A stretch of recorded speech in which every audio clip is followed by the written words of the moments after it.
บายดีสวัสดีพ่อแม่พี่น้อง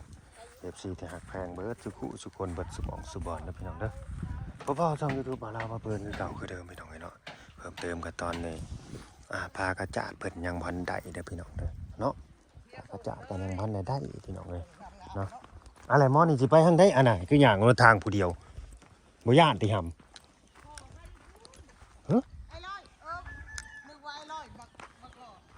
คือกะหย่างในหนทางผู้เดียวอันนี้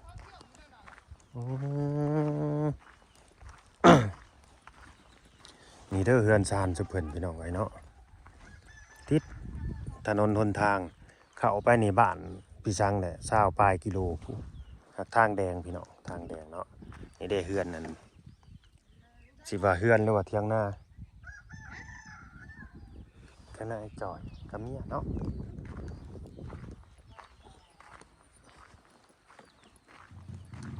อันนี้ก็สิเป็นเฮือนเอื้อยครับพี่ใหญ่เพิ่นเนาะมื้อนี้ก็สงสัยสิมีข่าวดีแล้วก็มีรางวัลพี่น้องเอ้ยเนาะให้ทางเอื้อยครับ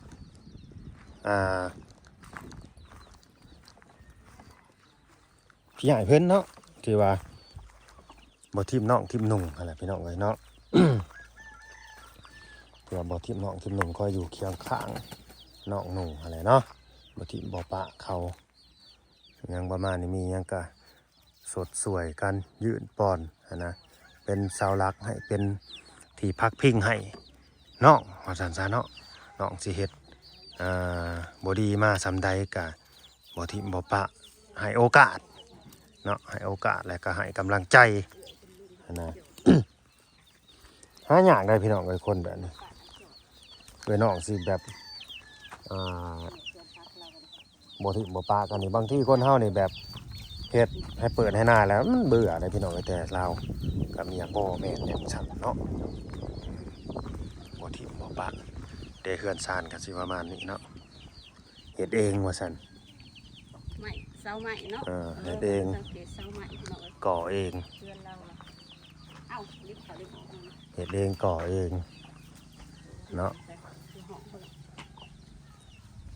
อยู่บ่หรือว่าไปแล้วอยู่เนาะโอ้สบายดีเบิ่งกันมาตัวนี้ไปยังแม่นเรียบร้อยแล้วบ่น่ะเรียบร้อยแล้วแล้วตัวบักใหญ่มาติดกันเนาะมาไผอันนี้มาเจ้าน่ะบ่ไอ้ปอนหรือโอ้มันก็สิติดกันอยู่นี่แล้วอันนี้เฮ็ดได้บ่ให้ก็เงาเลยก็โชว์อยู่นี่ซื้อยามาซักเป็นยังไงไก่แหละก็บ่ตายจะเค็มเท่าเค็มเนี่ยขึ้นแล้วก็ในเฮือนบ่ครั้งที่2เนาะแม่นมาถ่ายแล้วอันในเฮือนแล้วบ่เพื่อนนี่ล่ะว่าพอดีเลยนี่ในเฮือนเนาะสบายดีเด้อจ้าสบายดีอีกรอบนึงเวลากับชื่อได้เด้อรับนี่นะนี่ปอนเวลาไม่ปอนลืมเลยขนาดลูกแล้วกับบอกลืมนี่เจ้าไปโอเคได้ตู้เสื้อผ้ากันเลยเนาะเปลี่ยนใหม่ได้แล้วตู้เสื้อผ้านี่ไม่ให้ด้วยที่แต่เสื้อผ้าแล้วเนาะเขาเอาให้แล้วพ่อได้ใจเสื้อผ้าลูกจนหล่นตู้เลยตู้วันเดียวจะใส่บ่พอชงขาดชงกินกระเทวนั่นแหละก็ยัดเขาต้องกันนะ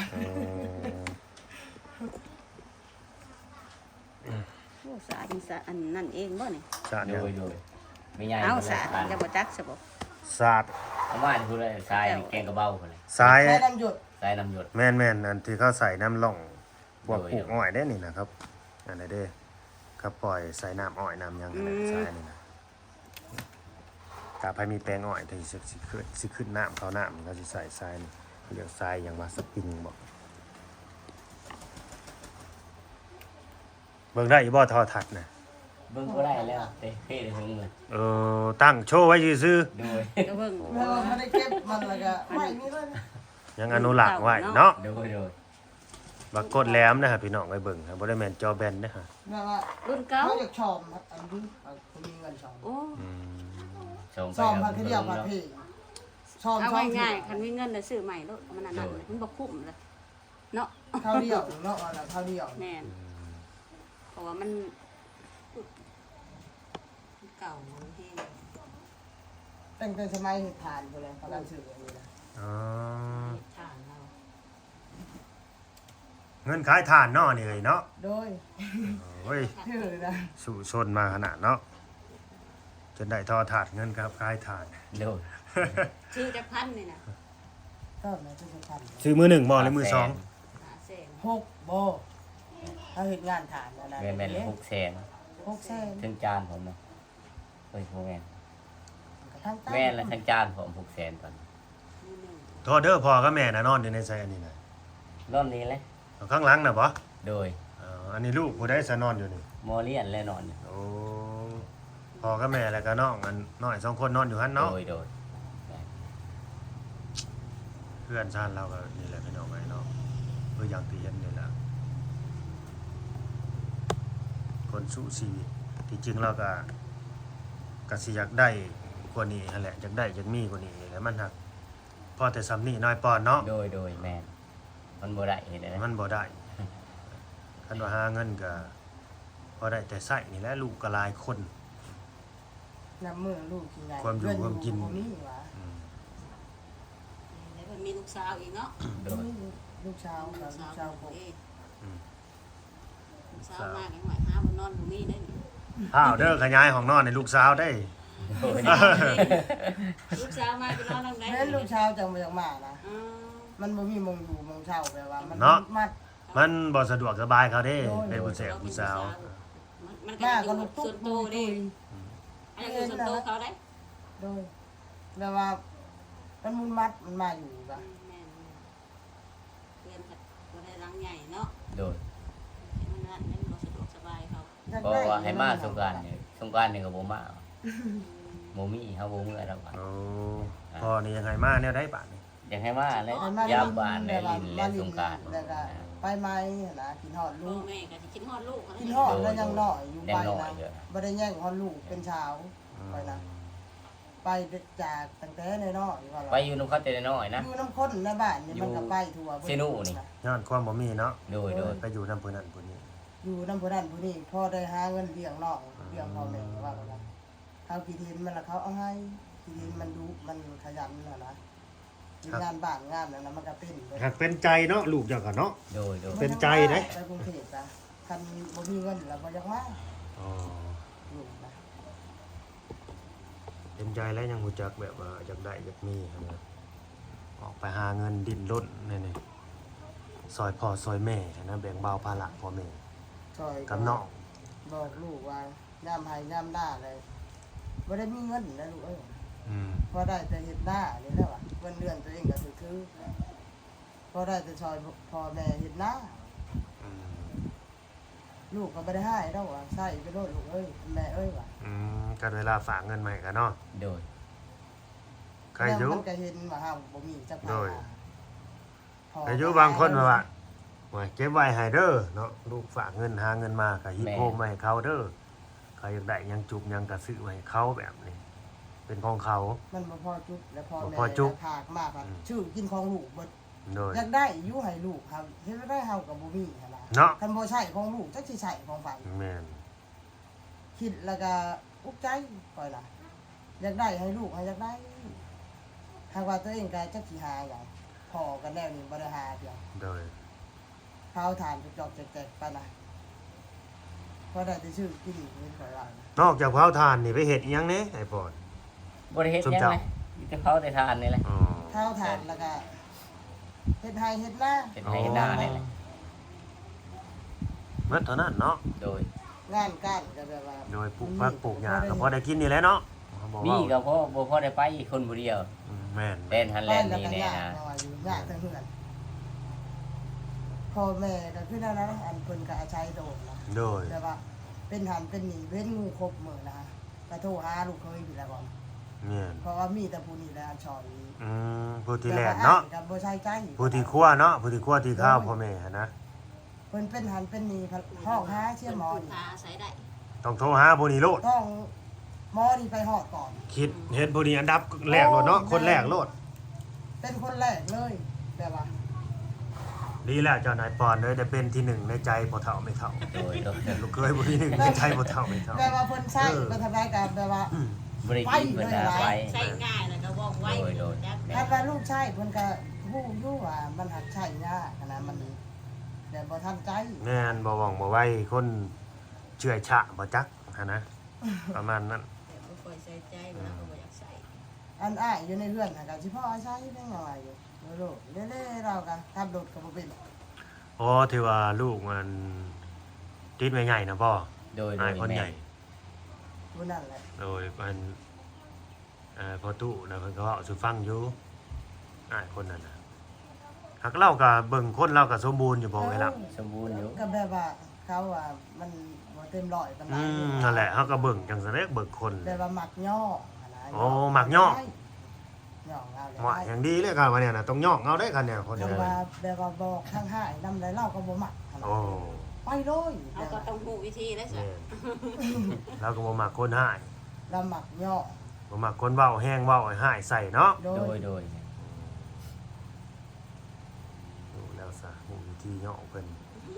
ภาษาไทยก็ชื่อว่ามักย่อพี่น้องประมาณนั้น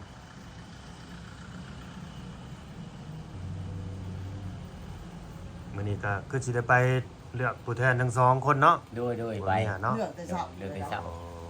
8 โมง อันนี้เด้อก็สิถามทุนเจ้าเด้อตอนนี้ใน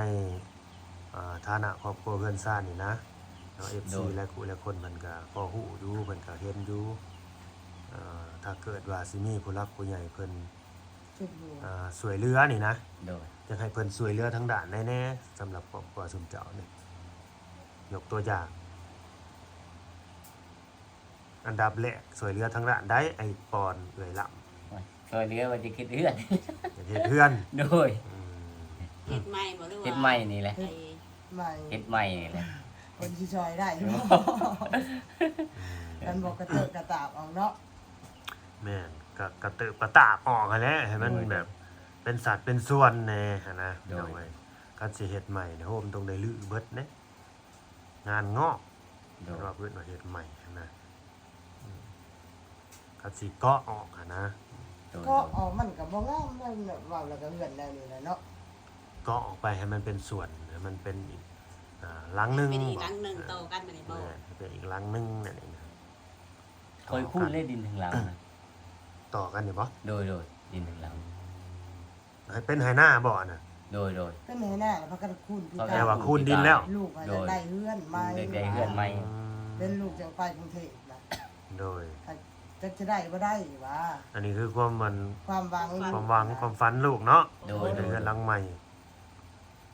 คันได้เงินมาจุบเช้าก็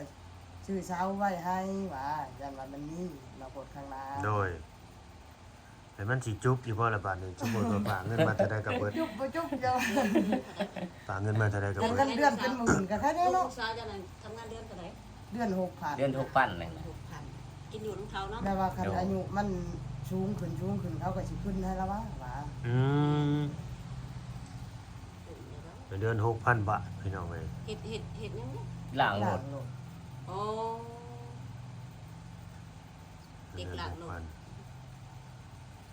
ก็คิดว่าทำงานบ้านได้ บ่ เฮ็ด ล่าง งาน รถ บ้านนะอยู่ในอันบ้านทำ โอ้ ไปแล้วก็ อยู่เซนูนี่เฮ็ดงานบ้านว่ายังน้อยนะไปอยู่ลำเบิ่นน่ะนะ คือบ่ไปเข้างานบ้านไทย เขาบ่เอาเลย อ๋อเขา เด็กเนาะ อายุยังบ่ถึง15 ปีนะ อืม เขาต้องการแต่18 19 20นะว่าอะไร ท่านเลี้ยงน้องเนาะ อยู่ไทยเลี้ยงน้องนั่นก็เดินสูงได้ โดย ประกันก็หมื่นไปคันมักเด็กน้อยนะ มันก็เขาบ่เอาว่า เลี้ยงน้อ หาย สมัครบ่แล้วงานบ้าน โดย นะเขาว่าบ่เอามันยังเด็กน้อย อืม แนวหน้ามันก็อ่อนแนวไปน่ะนะ ก็แม่ เล่น เนาะ เด็กน้อ โอ้ ย ยยังน้อย14 15 ก็กำลังน้อยๆเนาะ แม่นยังน้อยแล้วสั่งก็เนาะลูก ไป สาว ฮอดก็เพื่อจะได้เฮ็ดงานว่าได้จะเป็นเดือน 2 เดือน เลือดอันนี้คือการ ใครอยู่ยังมีผักเนาะ โดยพักน้ำปลาแหละ น้ำปลามันอะไร คิดว่ามันสิบ่ได้เฮ็ดงานแล้วว่าสิมาแล้ว สิได้ส่งลูกกลับมาอีกแล้วเนาะ โดย บ่ได้เฮ็ดงานเหตุการณ์นี่ดิ ก็ป้าแล้วหาให้ไปหา เอาเงินเขาได้เฮ็ดบัตรนี่ก็ยืมเงินกี่ดอกเขาบ่ได้มีเงินสดได้เพื่อสิจุบเงินเขาน่ะ จุบเบิดเลยบ่ จุบแล้ว อ๋อ มีแต่เงินมันเองอะไร สิได้เงิน อ๋อ เป็นเองเงินเองน่ะ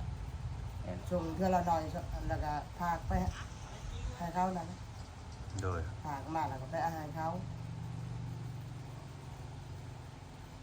ได้แล้วบ่เซาเฮือนสิเฮ็ดให้เฮือนหลังใหม่ให้ลูก ยัง ได้ บ่ จั ได้ กเซาเลย ความ ยังบ่ ฝัน ได้ เราอะคันมีลูกมีเงินในการสิ ลูก ซื้อ มีเงินแล้วพากมาเลยสิซื้อเสาไว้ ตอนนี้ยังบ่มี ยังบ่ได้เนาะ ทื่อละอย่าง อยากเฮ็ดแต่ละอย่าง ว่าเฮ็ดแล้วเลยเนาะคันสมมุติว่าอันใดเฮ็ดว่าที่ อ๋อ บ่มีเงิน ทีละเล็กละน้อยเนาะ โดย เพื่อนอันนี้แบบว่าจังสิเกาะเอาไปได้มันจังสิขาดเพราะมันลดจักเป็น บ่ได้เสานี่ก็พวกก็กินน้ำเลยเด้ กินบ่ กินแล้วทั้งตีนมันน่ะเสาไม่เสื่อมเด้ คือมีพวกกินนำเราอ่ะ ไม่เสื่อมเด้ตั้งกับดินเลยเด้บ่ได้มีแนวห้องเลย โอ้ เด้ครับกาปูนมันก็สิบ่กินเนาะ โดยแม่นเสาใหม่ต้องมีส้นทำไรนะกินน้ำเลยนะ อืม แม่นปวด ขนาดว่ายังบ่ได้หลายปีจังได๋นี่เนาะ โดยแม่นแม่นไม่เสื่อมเด้มันมักก็ยังปวด เศร้ามีแต่เศร้าไม่เสื่อ ที่เสาไม่เสื่อมเบิดเนี่ย เป็นดำบ่มีบ่ดูในแต่ดูว่าตัวนี้มันถึงเสา มันบ่มีเงินนี่แหละไปหาจ้างเอานี่แหละหาให้เขาปาดให้เสาละแสนตอนนั้นเฮ็ดงานทานนี่แหละได้เงินแล้วก็ไปซื้อ เสาไม่เสื่อมเนาะงั้น โดย กันไม่ดีกว่าแห้งแพงอีกเพราะ โด ว่าย แม่น ไม่จิก ไม่ ไม่ แดงไม่จิกไปนั่นเลยแล้วไม่มันแก่นะบัดแพง โดยแม่น คันไม่แดงมันบ่กิน บ่กินเนาะ หัว แต่ขนาดพังนี่อาหารหมักนะอาหารยังบ่ได้กินหลายปานใดอันนี้ใบเสือกเนี่ยมันหมักปวกนะคอยเบิ่งแล้วส่องมึงแล้วมันกินน้ำเทตีนยุกน้ำมันบ่มีนะบ่มีในห้องก็ยุกแล้วพอได้อยู่นี่นะ อืม เฮ็ด มันก็มั่งนะเนาะ โดย พอได้อยู่ก่อน พอได้อยู่ก่อน พอได้อยู่ได้สนไปก่อนเราอะเผื่อซ้ำๆมี จะคอยเฮ็ดใหม่ ก็เฮ็ดใหม่ ดีกว่าเก่า โดย ถ้าได้มันดีกว่าเก่า แล้วไฟหลอดน่ะก็ยังใส่ได้บ่ ใช้ได้อยู่ข้าวไผ่นี่ก็เงินเฮ็ดทานนี่แหละแต่จังได๋ไผ่นี่ อืม แต่ก็ใต้ไผ่อันนั้นแหละซื้อมาแบบสากเอาแบบมันบ่ได้ไปสากเกินเขาแล้วก็ตัดเอาเลยใส่ทานใต้เอาบัด โอ้ จะกุมเพิ่งเด้อทานนะ ตอนได้เขาไฟตอนน่ะอยู่นี่ เอาไผ่นะวะแป้งถือด้วยเนาะถือทรายถือนั่นเนี่ยเพื่อสิได้ก็พอแห้ง อืม ซีละ แต่สมัยน่ะเนาะ โดยแม่ 4ล้านน่ะแพงนะ ซีละบ่ได้ว่าซีละให้ค่าไผ่เขาอีกได้กับล้านหา โอ้เงิน4ล้าน เอ๊ะ ขนาดเงินล้านหนึงก็สิหาได้เนาะ โดย นั่นแหละ โอ้ขนาดเราเผาถ่านนั่นนี่ แสดงว่าเผาถ่านเราก็ได้หลายอย่างอยู่ โดย คืนไปเดือนซ่านแล้วก็คืนจากเงินเผาถ่าน อยู่นำเผาถ่านพี่น้องเลยเนาะอยู่นำ เผาละทัดแล้วเนี่ยก็เงินเผาถ่าน โดย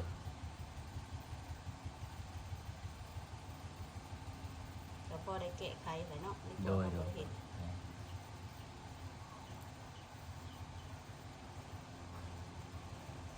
อ่ะก็บ่ว่าหลายอย่าห่างพี่น้องเลยก็คือบ่าวลาวอ่าเขามาสัมภาษณ์เพิ่นมื้อนี้ก็สิว่าเป็นครั้งแรกเลยเนาะสัมภาษณ์สองผัวเมียเพิ่นทั้งเวลากับไอปอนเนาะที่เป็นพี่อ้ายแล้วก็เป็นเอื้อยของเอื้อยหมดเพิ่นเนาะพอดีมีทางผู้ใหญ่ใจดีเนาะเอื้อยหักบ่าวลาวนี่แหละเห็นซุมเจ้าสองคนเนาะขยันทั้งผัวทั้งเมียเลยก็เป็นคนที่ว่าใจดีหนนะเนาะมีน้ำใจต่อพี่ต่อน้องนั่นนี่นะเพิ่นก็เลยฝากเงินมาให้เป็นกำลังใจเนาะคนทำดีคิดดีทำดีก็ต้องได้ดีต้องมีแต่สิ่งดีๆเข้ามาเฮานั่นนี่นะเนาะก็ต้องได้ดีพี่น้องเลยฝากเงินมาให้70 เหรียญ70 ดอล เคยเห็นอยู่บ่เงินดอน บ่เคยเห็น บ่เคย ว่าเรื่อง70 ดอลเราทำหนัง 70 ง ดอน ง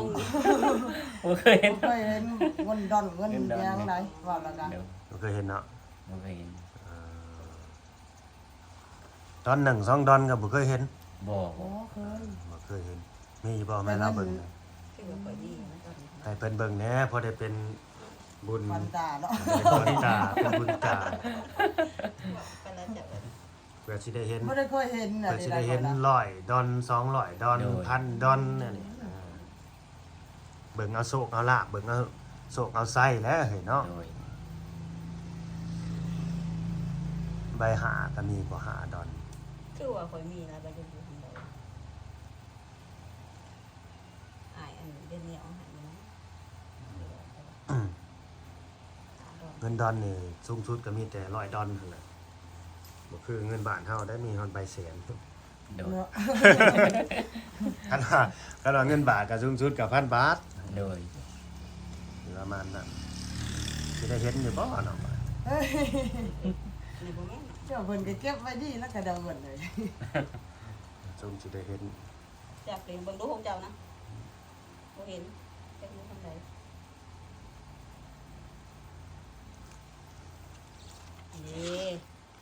อันนี้ดอนหนึ่งแล้วว่าอันนี้ ใส่อันนี้ดอนหนึง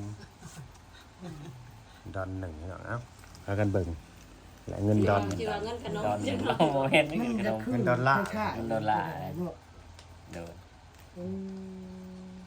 เงินดอลลาร์เด้อน่ะเด้ออันนี้ก็ผู้รักผู้ใหญ่เพิ่นนั่นแหละเอาให้ อันนี้ใบ ของ เด้ ค อน เนี่ย ไทย ดอน ดอนหนึ่ง อืม เพิ่นให้ไว้เป็นคนไทย หาก็เห็นนี่แหละว่าแล้วกันก็เกิดมานะตั้งแต่ใหญ่ว่า นี่ แล้ว เดี๋ยว กัน เงินดอนต้องเป็นเท่าไหร่ แต่ว่าตัวจริงน่ะบ่ได้เห็น อันนี้ใบหาดอนนี่บ่าวลาวมีเงินดอลลาร์เด้อพี่น้องเอ้ย โดย นี่มีใบหาดอน ไปหาดอนเนาะ อันนี้ดอนหนึ่งอันนี้ อ่า หาดอนหนึ่งว่ะ หาดอนนี่เท่าไหร่นี่เนาะ หาดอนหนึ่งกับดอนหนึ่งกับ20,000กีบ 20,000จีบเนาะ อืม หาดอนก็สิประมาณ100,000 โดย นั่นน่ะถ้ากับเงินบาทเฮา100,000 สีมันจะสีคือกับเงินเฮาแล้วมันก็ติดเฮามันก็จะคนละสีคนละสีหรือสีเดียวกัน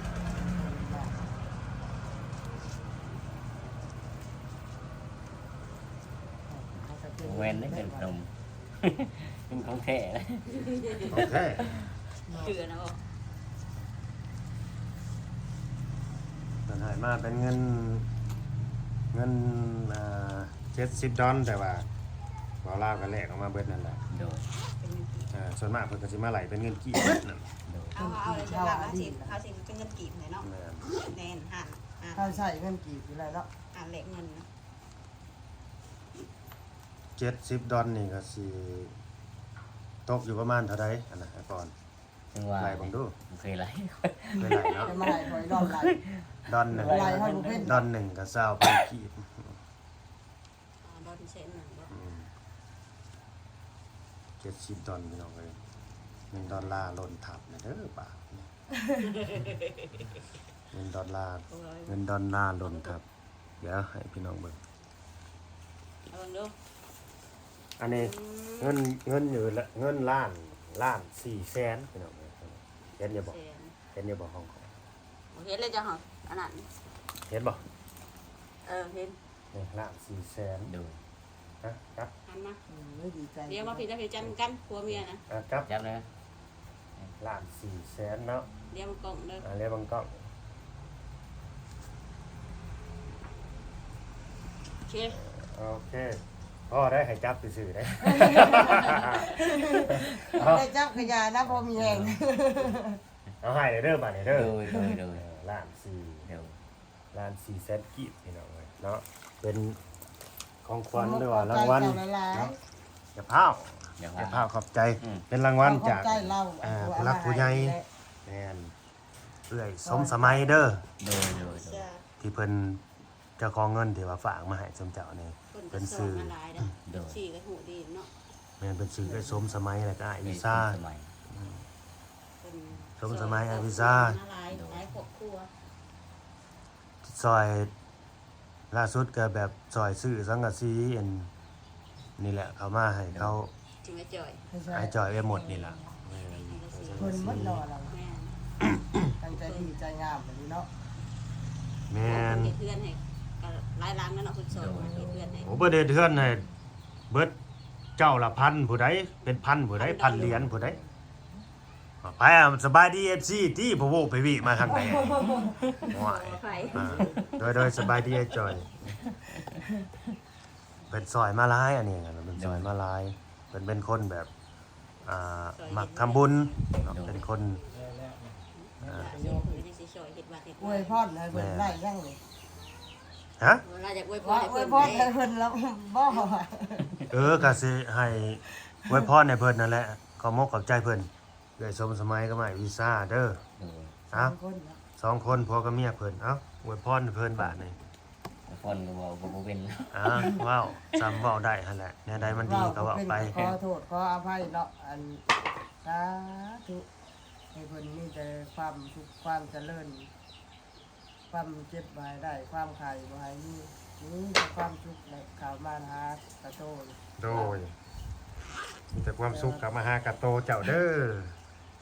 เอ้าว้าว แล้วก็เอาไว้นี่มัน เก็บเงินดอนมาก่อน เอาบ่เป็น นี่อีหลายนะ เอาบ่เป็นเนาะ ว่าดีใจแห้งบ่ตื่นตันแห้งบ่เนี่ยเว้ายังบ่ออก ตื่น เล ใจ ย ก็จนบ่ออก เออ ดีใจ อวยพรให้เพิ่นเนาะ เราจะจับเงินก้อนแรกบ่ดิ โดย ก้อนเงินเป็นล้านเนาะล้าน โดย บาท โดยแม่นขอให้เพิ่นมีความสุขเนาะขอให้พวกเพิ่นมีเจริญเนาะขอให้เพิ่นมีเงินมีทองหลายๆเนาะขอให้เพิ่นอยู่ดีมีแห้งความเจ็บจะได้ความไปจะมีเนาะขอให้เพิ่นมีความสุข สุขกายสบายใจ โดย มันนำไปด้วย แม่ เป็นของเก่า เป็น เด้อ ภาพแต่เศร้าได้ไหลข่าวมาแรงโตลาง แม่น นอนรับเงินเงินเดือนนอนตื่นให้เพิ่นได้เงินแสนเพิ่นทำจำได้จะให้มันไหลเข้ากระโตเพิ่นคล้ายกว่าให้ โดย สาธุ ครับ สาธุ คนหน่อยก็เว้าคน เว้าบ่เป็นเนาะ แล้วขออภัยนำอัน เราพิดว่าถึง แบ เนาะ บว่า โดย เว้าบ่เป็นนะตื่นเต้นบ่เคยเว้าบ่เคยได้เงิน เรา นะ เป็นครั้งแรก โดยโดย แม่ว่าว่าผิดว่าอภัยก็ขอโทษขออภัย โดย เว้าก็บ่เป็นบางทีมัน เป็นยังดอกมีไผเป็นมาแต่เกิดดอกเนาะโดยว่าไปเฮ็ดไป ขอให้เพิ่นโชคดีมีแต่เงินแต่ทองไหลเข้าในโตเพิ่นนะ โดย สาธุเด้อ สาธุก็ตามนั่นแหละเนาะเฮาก็สิได้จบคลิปไว้ซ้ำนี่แหละพี่น้องเอ้ยอันนี้ก็ฝากผู้รักผู้ใหญ่เด้อถ้าเกิดว่าผู้ใดที่ว่าเข้ามาเบิ่งมาชมเนาะเห็นความตั้งใจความพยายามและก็ความดีของเขาเจ้าเนาะที่ว่าอยากได้เฮือนได้ซ่านนี่แหละคือว่าลูกก็ไปว่าคือได้ผ้าน้อยแต่มันหาเงินหาค่ำเนาะว่าอยากได้เฮือนได้ซ่านใหม่แต่ว่าเสาก็ยังบ่ได้ยังบ่ได้มีนะ ยังบ่ได้มี แม่นถ้าเกิดว่าผู้รักผู้ใหญ่ ดินเลยเนาะ จะดีใจบุญเนาะอยากสวยเรือพวกเพิ่นเข้ามาพี่น้องไอ้เนาะเป็นการสมทบกันก็ยินดีเด้อพี่น้องไอ้เนาะยินดีแบบว่าอยากสวยเรือหรือว่าสร้างฝันสานฝันให้ลูกสาวเพิ่นเป็นจริงไว้ก็เฮาก็ยินดีที่จะเป็นสะพานบุญเนาะสุดท้ายก็ขอให้สมเจ้าเด้อเบ่ทุกคู่ทุกคนนั่นแหละทั้งครอบครัวอยู่ดีมีแห้งเนาะ โดยโดย สุขภาพแข็งแรงเนาะให้มีผู้รักผู้ใหญ่เป็นหักเป็นแพงเนาะกันว่าเพื่อนลูกก็อ้าวเลี้ยงง่ายใหญ่ไว้บอกได้ใส่ฟังเนาะลูกก็เนาะให้ค้ำให้คุณเนาะลูกแต่ละคนก็ดีเอาสบายดีไอ้ปอนโดยสบายดีบังคับ เวลาสบาย สบายดีสบายดีลูก ได้ไรแม่บอกอยากกินขนมนะฮะ อ่า อันนมพันไปพุ่นนี่